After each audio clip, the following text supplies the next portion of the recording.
안녕하세요. 한빛고등학교 1학년 영어 대표 강사 김수경입니다. 이번 2025년도 한빛고등학교 1학년 영어 2학기 중간고사 분석에 대해서 말씀드리도록 하겠습니다.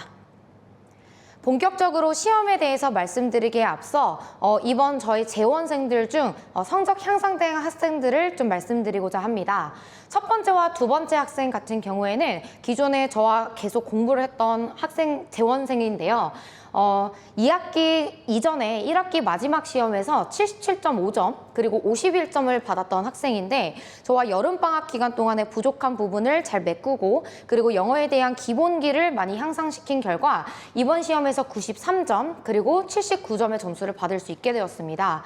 자, 그리고 세 번째와 네 번째 학생 같은 경우에는 이번에 저와 첫 내신 대비를 진행했던 학생들인데요.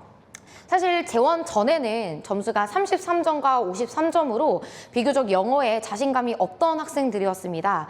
하지만 짧은 기간이었지만 이번에 첫 내신 대비를 함께 진행을 하면서 40.7점이라는 점수를 향상시킬 수 있었고요. 그리고 네 번째 학생은 27점을 향상시켜서 80점이라는 점수를 얻어낼 수 있었습니다. 방향을 잃은 노력은 성적을 만들지 못한다라고 제가 학생들뿐만 아니라 학부모님들에게 항상 말씀드리는 부분인데요. 이 영어의 내신의 학습은 학습 방향의 설정입니다.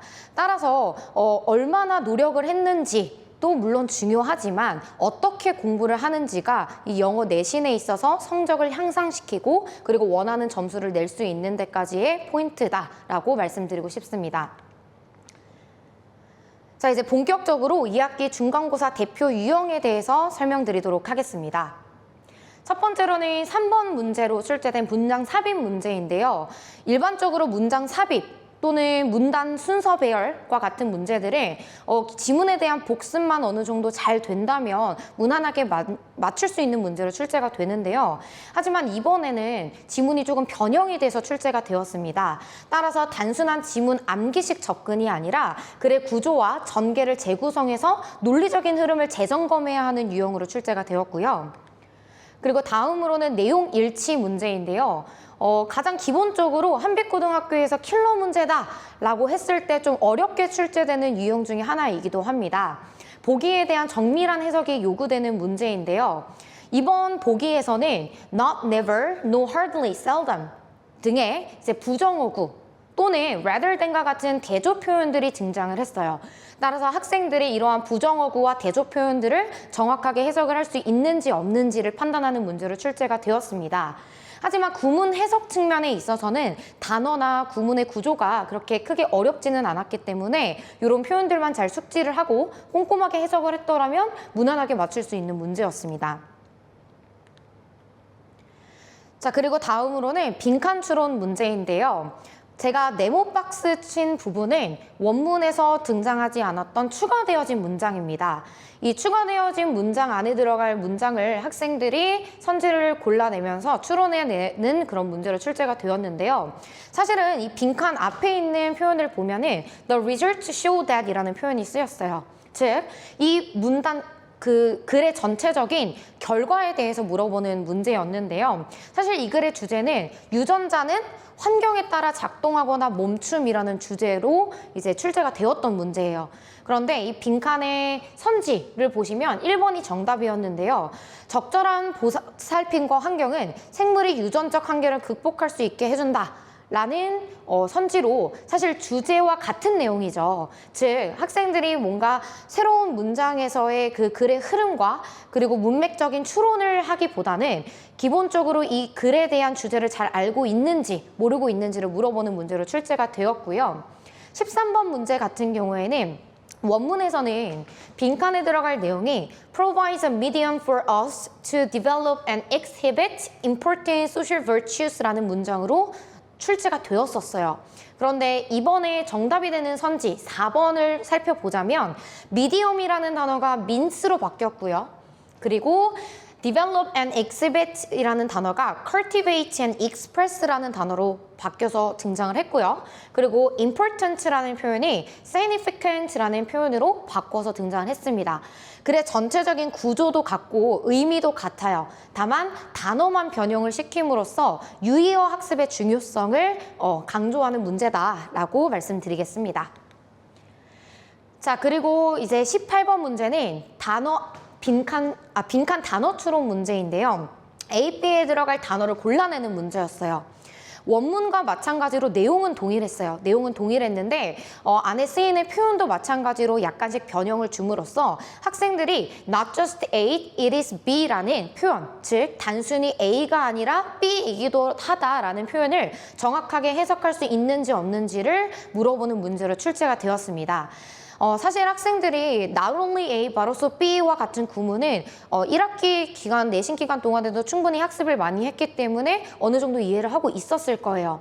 그런데 not just A라는 표현에서, not just라는 표현에서 단순히 부정어로만 해석을 했더라면은 답이 달라질 수도 있었기 때문에 이런 표현들에 대한 학습도 강조되는 문제였습니다. 자, 따라서 이 빈칸 문항은 세부적인 문맥 추론, 즉 모의고사식의 문맥 추론보다는 글의 중심 내용과 전개 흐름을 정확하게 이해하고 있다면 충분히 해결할 수 있는 문제였고요. 그리고 원문의 의미와 구조를 그대로 유지한 채 표현만을 유의어로 바꾸어서 해석할 수 있는 언어적 유연성을 평가하는 형태로 출제가 되었다라고 말씀드리겠습니다. 자, 다음으로는 어법 문제인데요. 어법 문제 중에서 16번 문제를 좀 한번 자세히 살펴보고자 합니다.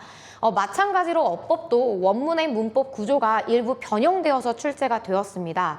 이번에 정답이 되었던 C와 그리고 F를 한번 살펴보자면 C 같은 경우에는 원래 원문에서는 동격의 대절로 이제 쓰였던 문장이었어요. 그런데 동격대는 뒤에 완전한 문장을 이끌어야 되죠. 그런데 뒤에 보시면은 they're not being smart라는 이제 동명사 표현으로 변형이 되면서 학생들이 동격의 표현은 유지하되 뒤에 완전한 절이 이끌어지지 않고 동명사 표현이 나오기 때문에 알맞은 전치사로 바꿀 수 있는 능력을 평가했고요.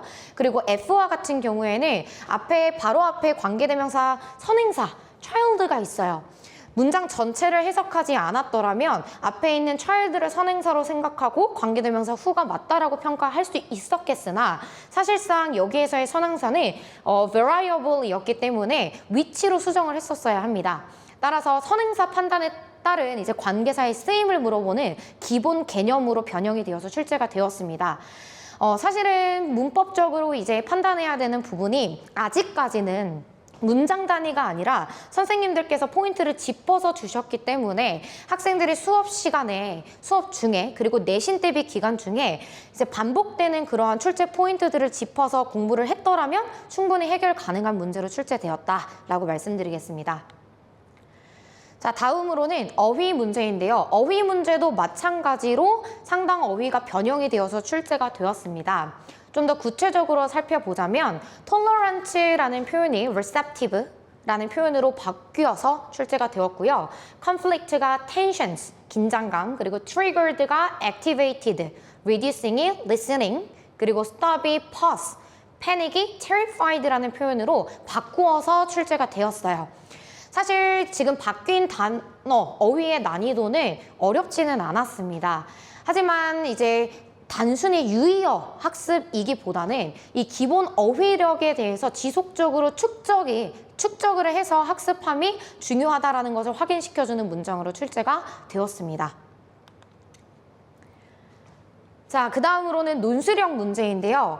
이번 한빛고등학교 1학년 시험, 지난 시험과 동일하게 단어의 형태, 변화, 즉 어형을 변형하는 데 초점을 맞춘 영작 능력의 평가가 요구가 되는 문제였습니다. 원문에서는 이제 빈칸에 들어갈 말, 원문에 있었던 그 빈칸을 뚫어놓고 그 안에 들어갈 말을 영작하는 문제였는데요. 원문과는 표현들이 다르게 보기가 주어졌어요. 즉, 지문 암기가 마찬가지로 중요 문장도 암기시키고 어떤 학생들은 통 문장 자체를, 지문 자체를 암기하는 학생들도 있는 것으로 알고 있는데 그런 것들이 아예 무의미하게 서술형에서도 완전히 변형되어서 출제되었다는 것을 꼭 알아주시면 좋겠습니다. 자, 그리고 논술형 3번은 지문이 이제 모의고사 지문을 활용을 하셨는데 완벽하게 새롭게 각색되어서 시험에서 제시가 되었어요. 그래서 학생들이 시험장에서 이제 처음 보는 지문들을 읽어 내려가면서 문제를 해결해야 하는 문제이기는 했는데 사실은 변형되는 수준이 그렇게 어렵지는 않았습니다. 핵심의 어휘나 중심 소재가 기준과는 동일했고요. 내용도 비슷했고요. 그리고 전반적인 어휘나 또는 구문과 같은 쓰임이 난이도가 중하 정도였기 때문에 차분하게 읽고 해결한다면 충분히 이해할 수 있는 지문의 난이도였고요. 문제 또한 마찬가지로 기사의 제목을 완성하고 그리고 이제 문답식으로 이제 단어만 찾아서 이제 쓰면 되는 문제였기 때문에 학생들이 시간 관리만 어느 정도, 시간 배분만 어느 정도 잘 했더라면은 충분히 해결할 수 있는 문제로 출제가 되었습니다. 자, 그러면 이제 다음 시험에서 기말고사 시험에서 한빛고등학교 1학년 학생들 고득점 받기 위해서는 어떻게 공부해야 되는지에 대해서 말씀드리겠습니다. 이번 시험에서도 마찬가지로 변형의 지문이 다소 포함되어 있었기 때문에 굉장히 모의고사와는 달리 세밀하고 예리한 독해력이 필수적입니다. 단순히 내가 공부했던 지문이 그대로 나왔겠거니라고 생각하시면 안 되고 다시 한번 꼼꼼히 점검하는 습관을 꼭 들이셔야 되고요. 그리고 이렇게 지문 변형으로 인해서 해석의 소요 시간이 상당히 길어지기 때문에 시험장에서도 효율적인 시간 관리 능력이 필요로 합니다. 시간을 적절하게 배분하지 못했을 경우에는 이번에도 서술형 문제풀이에 조금 어려움을 겪을 수 있는 구조였습니다. 자, 그리고 이제 다음 기말고사는 객관식 중심으로 이제 시험이 구성될 예정인데요. 따라서 이번에 암기했던 그 단어 이상으로 단어의 암기 범위를 많이 확장을 하고 그리고 기존의 학교에서 계속 빈출되게 출제되었던 수거나 또는 표현 같은 것들을 체계적으로 학습을 해서 객관식에서 앞으로 이제 선지 해석 과정에 있어서 혼동이 되지 않도록 좀 완벽하게 의미를 암기하고 학습하는 그러한 연습이 필요하다라고 말씀드리겠습니다. 네, 여기까지가 이번 한빛고등학교 시험에 대한 저의 전반적인 분석에 대한 내용이었고요. 입시는 있을 학원 인강 유튜브 채널에 들어가시면은 제 한빛고등학교 영어 2학기 내신 대비 커리큘럼에 대해서 상세하게 올라가 있는 영상이 있습니다. 제가 학생들과 어떻게 수업을 하고 그리고 어떻게 지도를 하고 있는지 궁금하신 분들은 해당 영상 참고해 보시면 좋을 것 같습니다. 감사합니다.